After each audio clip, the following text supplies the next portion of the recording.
بسم اللہ الرحمن الرحیم۔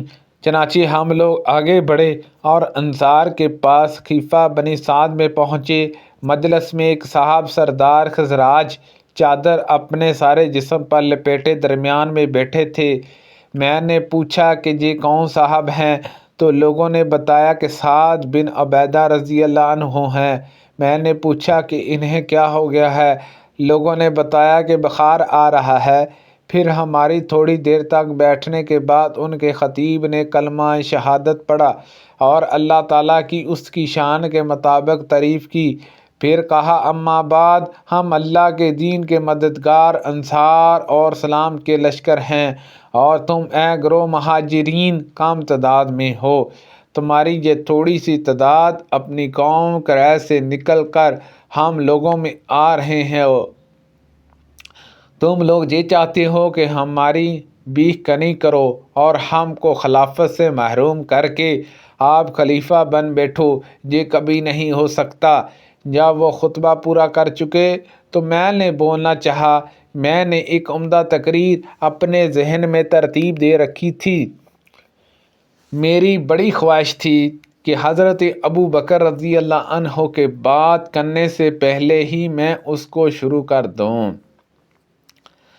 اور انصار کی تقریر سے جو ابو بکر رضی اللہ عنہ کو غصہ پیدا ہوا ہے اس کو دور کر دوں۔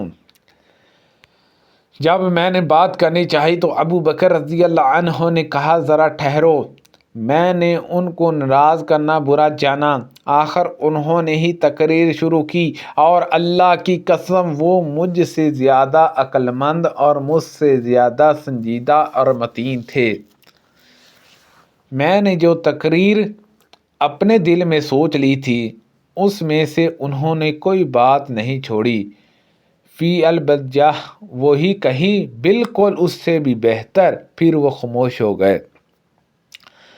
ابو بکر رضی اللہ عنہ کی تقریر کا خلاصہ یہ تھا کہ انصار بھائیو، تم نے جو اپنی فضیلت اور بزرگی بیان کی ہے وہ سب درست ہے اور تم بے شک اس کے لیے سزاوار ہو، مگر خلافت قریش کے سوا اور کسی خاندان والوں کے لیے نہیں ہو سکتی، کیونکہ قریش ازراوی نسب اور ازراوی خاندان تمام عرب کی قوموں میں بڑھ چڑھ کر ہے۔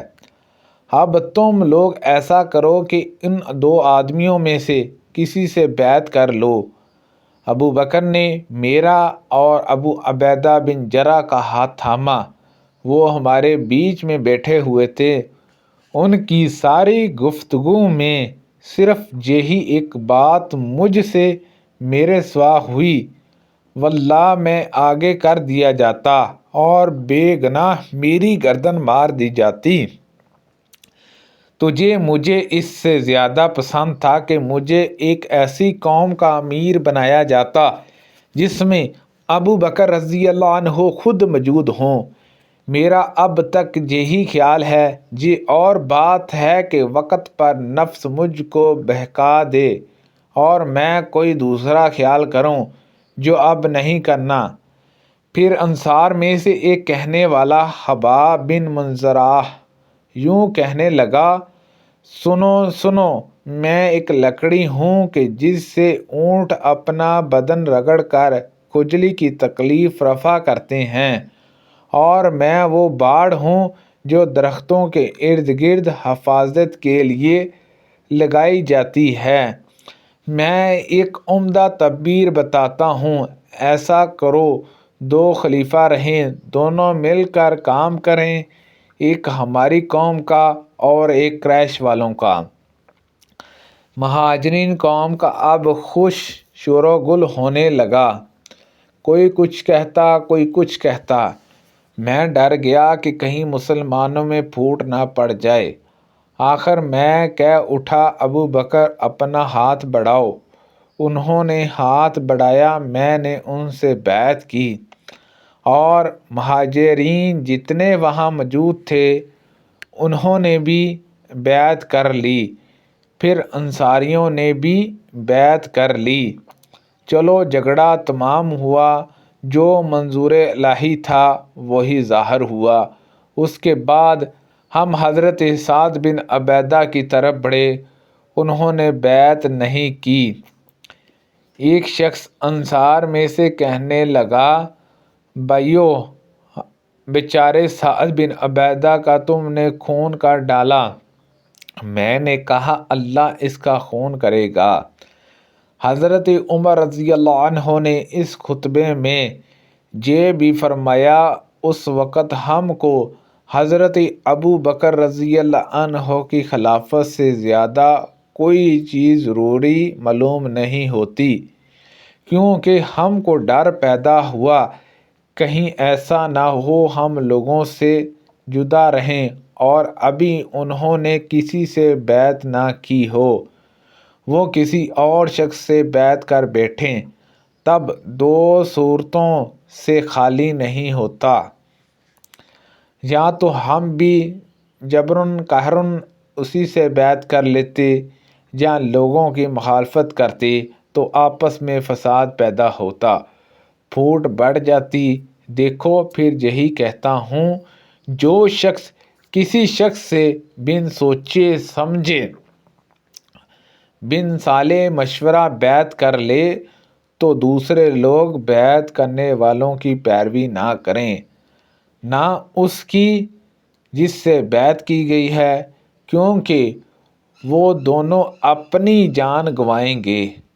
میں سلیمان بن یسار کے پاس بیٹھا ہوا تھا کہ عبد الرحمن بن جابر آئے اور سلیمان بن یسار سے بیان کیا۔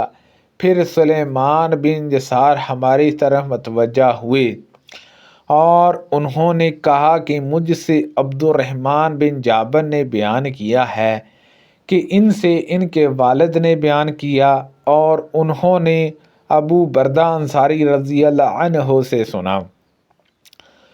انہوں نے بیان کیا کہ میں نے نبی کریم صلی اللہ علیہ وسلم سے سنا، ان حضرت صلی اللہ علیہ وسلم نے فرمایا کہ حدود اللہ میں سے کسی حد کے سوا کسی سزا میں 10 کوڑے سے زیادہ کی سزا نہ دو۔ رسول اللہ صلی اللہ علیہ وسلم نے وصال مسلسل افطار کے بغیر کئی دن کے روزے رکھنے سے منع فرمایا۔ تو بعض صحابہ نے عرض کیا کہ یا رسول اللہ صلی اللہ علیہ وسلم، آپ خود تو وصال کرتے ہیں۔ ان حضرت صلی اللہ علیہ وسلم نے فرمایا کہ تم میں سے کون مجھ جیسا ہے؟ میرا تو حال یہ ہے کہ مجھے میرا رب کھلاتا اور پلاتا ہے۔ لیکن وصال کرنے سے صحابہ نہیں رکے، تو ان حضرت صلی اللہ علیہ وسلم نے ان کے ساتھ ایک دن کے بعد دوسرے دن کا وصال کیا۔